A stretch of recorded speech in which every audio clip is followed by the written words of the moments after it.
With pleasure, I'm introducing the presidential address.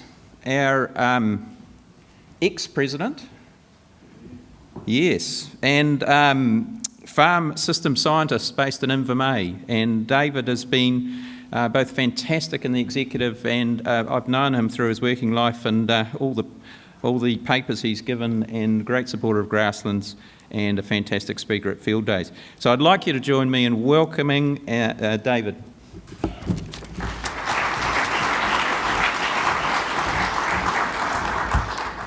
Thank you, Graham. This is the last opportunity for me to say something outrageous, so here it goes. Tēnā koutou. That's it. No, just kidding. Applied agricultural research. We've heard a lot about that over the last 2 or 3 days and probably in the last 12 months. And where is the future? Where are we going? And it's interesting that when we look back through the proceedings over the last probably 30 odd years and potentially beyond that, we see presidents stand up at the front and say, we need more of it. So there you go, that's the take-home message right there. Interestingly enough, they all provide different commentary at different times about the circumstances that they're in. So I want to just give you a little bit of a flavour of my take on a wee bit on where we've been in recent times in terms of the funding and the landscape in which we're doing it, and then some of the challenges that I see that we need to rise to as an organisation and as an industry going forward. Pat Garden, in his Levy oration, raised the question, are we running out of ideas? He posed the argument that research and ideas function under the law of diminishing returns. So the more problems we solve, the harder it gets to solve the next problem. The more resources are required to solve that problem. And the interesting thing is, for example, on the field day the other day, we talked about where does the nitrate go under a legume crop? And that actually is a really hard question. We've got some broad principles, but to really understand that, we need to dig a lot deeper and we need to spend a lot of money doing it. So what we've done is some fantastic productivity and efficiency gains, but we are starting to run out of opportunities to make really large change unless we make full systems change. And our Lucerne example is a shining light in that space where we make system change. So should we continue to polish the present, or should we seek some rough new diamond? And that is something quite key. Callaghan in 2009, if anybody remembers his book, From Wool to Weta, Transforming New Zealand's Culture and Economy, outlined a manifesto of science investment that has prompted a significant change in the research landscape in New Zealand. That book is landmark. 9 years ago, the incoming national government put that manifesto into play, and in one of those was to put in the Primary Growth Partnership Program. Now, implicit in that strategy were 2 objectives. The first was to encourage partnership between ag businesses and science providers. Absolutely laudable aim. The second was to entice agribusiness to invest more in research and development. Again, a very fine aim. Unfortunately, applied agricultural research, especially in the pastoral space, has been a casualty of the implementation of both of those plans, both the Callaghan and the PGP strategies. While significant funding has been leveraged from agribusiness, and the PGPs have a total value of over 750 million, over 7 years, mind you. So always remember, when politicians tell you the big number, they're not telling you the detail. This has not been a replacement for applied research funding for research providers. So let's have a think about what happened, or what has happened over that time. Let's think about science itself. Science is a specialised process. Scientists will hold a doctorate qualification most commonly, and it will take them 7 to 10 years to complete. Technicians are most likely to hold a science degree these days and potentially some form of postgraduate training. And along with that, they usually get at least 5 years' worth of training in the industry before they are considered fully trained. Now that's the depth of training that is required to fully understand the scientific method and how to apply it. That is significant. So the first issue when we place control of funding in the hand of agribusiness is the potential lack of capacity to effectively engage in the science process. And another issue that comes up alongside that is about the dialogue. Now, the language of science is quite specific, and some of you in the audience may have noted that you didn't quite understand what he said when he was up the front, when he was talking about, replicated trials and stuff like that.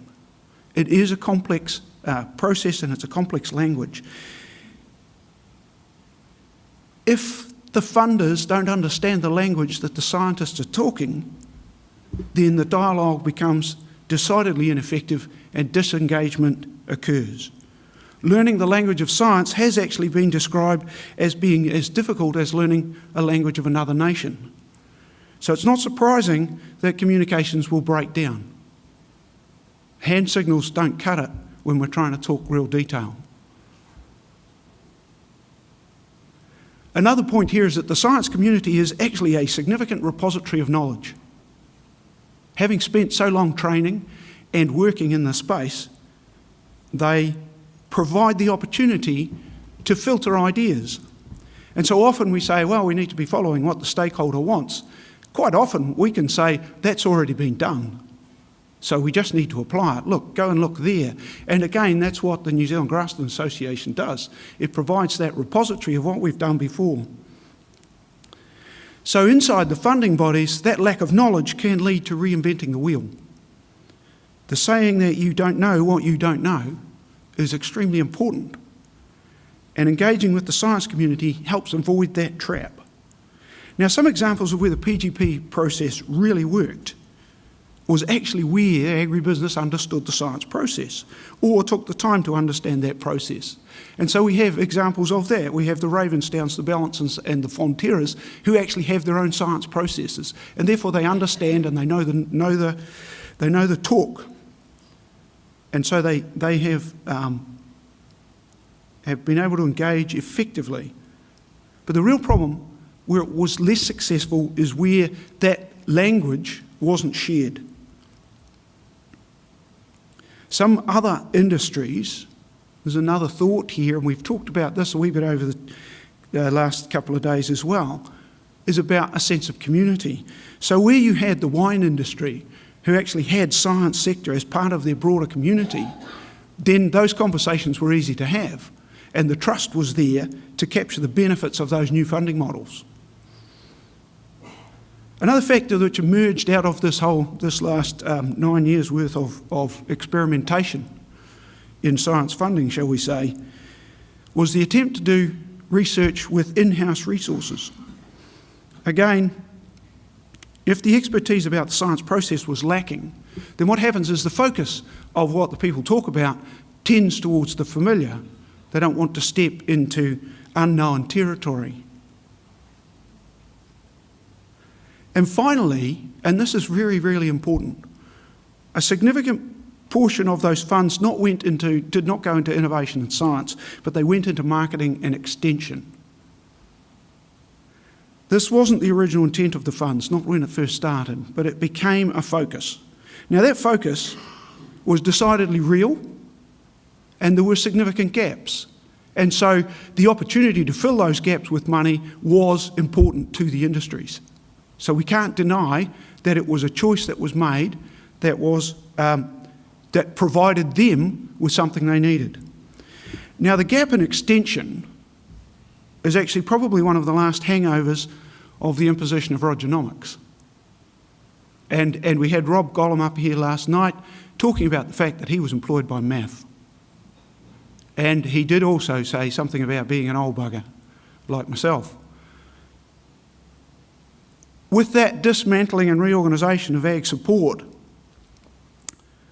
and the disbanding of MAF, those people were dispersed through the industry.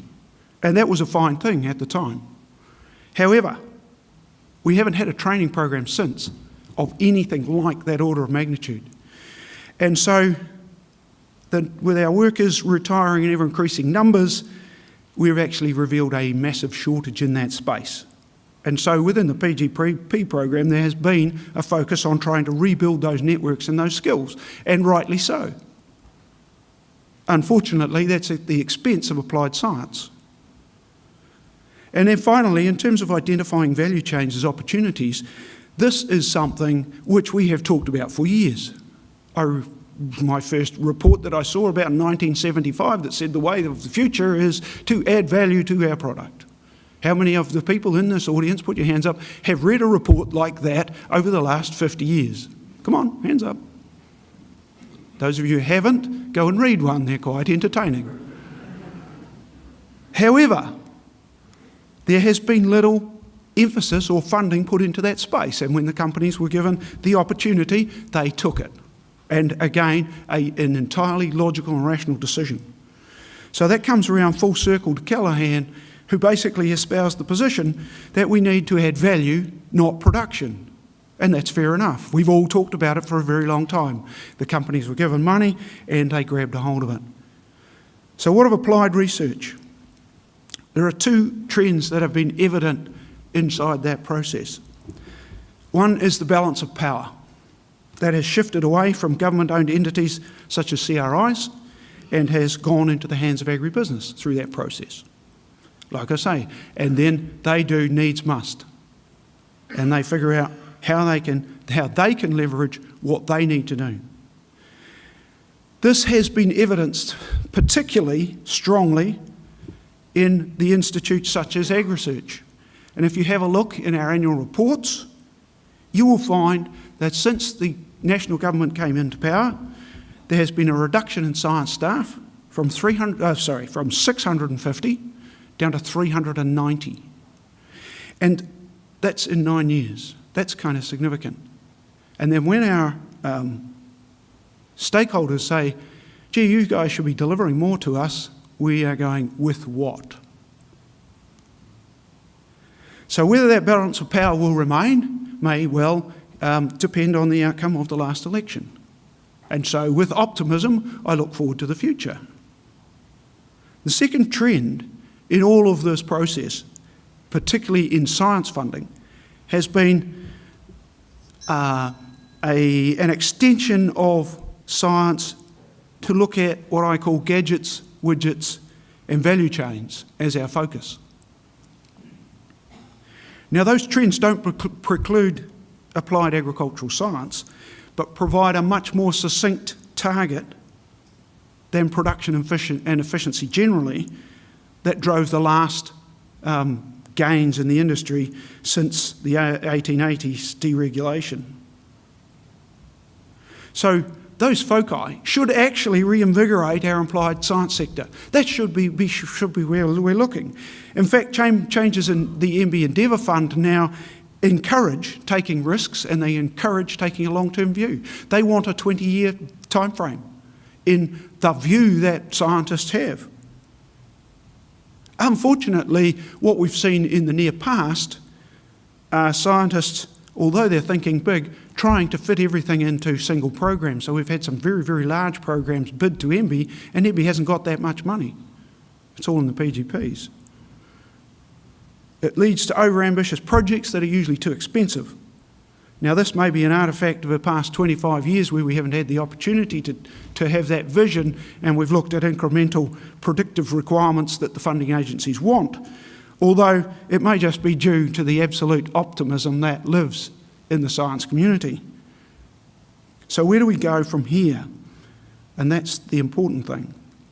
How do we grab a hold of the technologies that are coming along and mould them in an applied science way to be disruptive and to make those step changes? How about we take, for example, virtual fencing? Everybody heard of virtual fencing? Heard of that? Let's take the E-Shepherd. Now, the E-Shepherd is in the final stages of prototype development by a company called Agisons. Now, that technology, the technology that underpins the success of that, is not the GPS that's in it. It's not the solar panels that sit on the back of it so that it's powered independently as the animal can be 30 kilometres away from home. It's not the LoRa networks that drive the signal to those fences. And it's not the pulse system that delivers the message to the animal to make sure that it turns away from the fence. The patents that actually protect that tool are the 20 years of animal behaviour work that drives the training and the control systems that they have inside that technology. So it has nothing to do, like I say, with all the high-tech bits. It has everything to do with the applied science that went on for 20 years to create that control. And so that's an example of harnessing the power of the applied research that went on. And since I've had the call, I'll cut out the next 3/4 of the talk. So what are some of the disruptive technologies that we should be thinking about? And what I'm doing here, I'm just going to raise some stuff, all right? This is not the answer or anything else. This is just my opinion of some of the things that we need to think about. Now, Maurice York, thanks Maurice, in his presidential address in 2001, picked up a couple of papers and he said these could change the future. And one of those was the identification of the changes in fatty acid meat content of lambs on different pasture species. And we saw some more of that knowledge being presented yesterday with Ronaldo. What we see in hindsight here is actually the potential beginnings of a new value chain.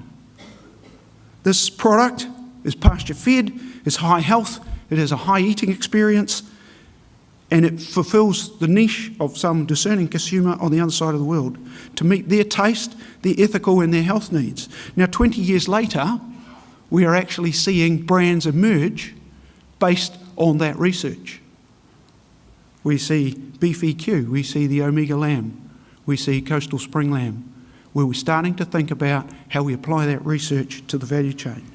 So what about digital ag? Again, we see papers here around that whole space. We had a couple yesterday talking about precision fertiliser. There are others talking about precision water application. Gives us a glimpse of the future. Now, digital ag is a huge space. And the British government, for example, last year poured £120 million into establishing 3 research centres that are going to deal to this. And they split them up into 3 areas. They split them up into big data, it's an organisation called Agrimetrics, little data, which they call precision livestock farming, and robotics called Agritech. And Murray Lane yesterday put up the whole, do we even need a driver in a tractor anymore? Now, harnessing data is really, really challenging. And that's why the British government has put so much money up front into trying to grab a hold of that. Just on to that. Okay, I'm okay for time. Cool. I'm not okay for time. Yeah.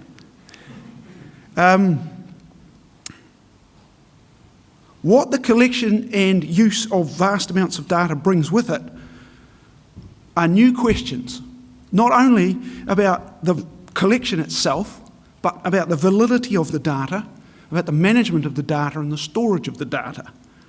But it also brings the question as who we need to empower with that data. So who is the decision maker and how do they use it? Now, all of these things are not in the realm of the applied scientist at the biological level. So what we see is actually we need to embrace the data scientists and the mathematicians because they're the ones who start that process. And what they always hope is, especially with big data, is if you analyse it hard enough, something will pop out that's useful. The point with the applied science end of this process is we need to be there to guide them to say, well, no, that's just an aberration. It might be statistically significant, as somebody pointed out yesterday, but biologically it's not going to make a difference. It might be statistically significant, but when we apply it in the milieu of things that go on a farm, in the complexity of that system, it will be buried. We need to help them with that. So we need to marry up those skills. We need to invite them into our community and make sure that we can invest and implement the opportunity that sits in that whole area of data analysis. Let's think about one of our own examples. Take, for example, the Farm IQ project. Now, there's been a total of about 124 million invested in Farm IQ over 7 years. And it had a lot of strings to it. There was a lot of things went on in that program.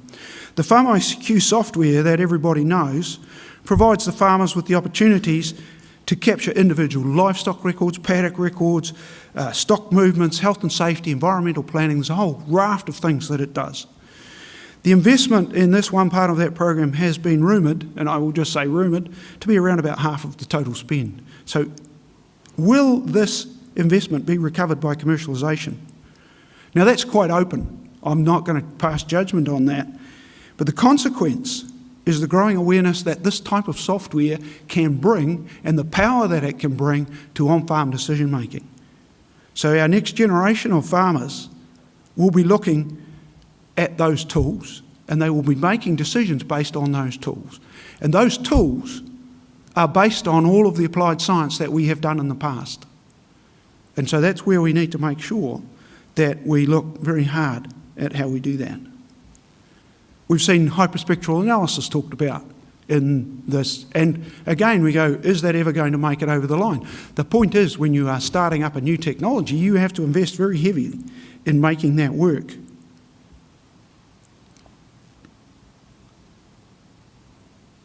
So we have to recognise the evolution of research and science. Applied research comes from some basic discovery science. But however, the science of numbers, mathematics, appears to be evolving into a significant force in agriculture. And so we need to engage with new minds and new skills to take us forward. However, the final interpretation of that information has to be by people who understand the biology of the systems that fuel our farming communities. Our next steps must be to embrace these new skill sets and learn how to capture the benefits of the technologies that are being provided for us, and to grab a hold of the insight that the analysis of that data may provide. Using that power will enable us to take the next steps in honing our farming practices or reconfiguring our farming systems to provide value to our customers. Thank you.